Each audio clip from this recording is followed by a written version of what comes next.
Recently, I've been thinking how I can reduce my cooking activity and therefore reduce the time cost after cooking. Now, the cooking has the big benefit that I kind of can control what goes into a meal.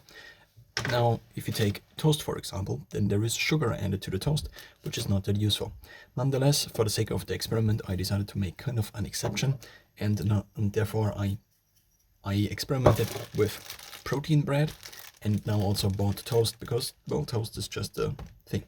There is also this idea that maybe if I cannot eat many foods because I eat them so rarely that I then am sensitive to them, and there seems to be a relation in regards to the frequency of eating of certain food and also then the sensitivity to this food, then I basically am selecting more and more narrower range of foods, basically, or a bigger selection of foods. Not a bigger, but a smaller selection of foods, and this makes nutrition then more and more complicated.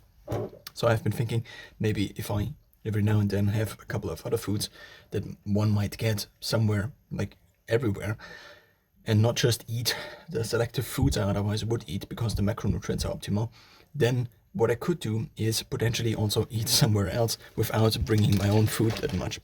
And so here is now an early version of this. So instead of now, so I actually would prefer the protein bread. The protein bread costs €2 for 500 grams, and the toast costs half of this, but the toast only contains 8 grams of protein, whereas this protein bread, which I can find at most German grocery chains, or in a similar fashion, this one has 24 grams of protein. There are also other ones that only have 21 grams. So this one is from Netto. All products here are from Netto. And so this would be just kind of a toast. And the ham provides kind of the protein. Now the ham costs $1.59 per 200 grams here. And the ham has also dextrose added to it.